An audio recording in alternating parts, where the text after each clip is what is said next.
வயிறு நிறைய சாப்பிட்டு ரொம்ப நாள் ஆச்சு ஆண்டவரே. திருப்தியா சாப்பிட்டு ரொம்ப நாள் ஆச்சு ஆண்டவரே. மனசார சிரிச்சு ரொம்ப நாள் ஆச்சுப்பா.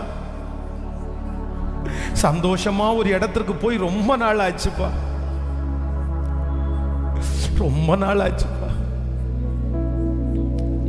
களிப்பின் சத்தத்தை கேட்டு ரொம்ப நாள் ஆச்சுப்பா. அப்படியே இருதயம் அப்படியே இறுக்கமா என் பிள்ளை. ஆனா உங்க பிரசனத்தினால் ஆகும், உங்க பிரசனத்தினால் ஆகும்.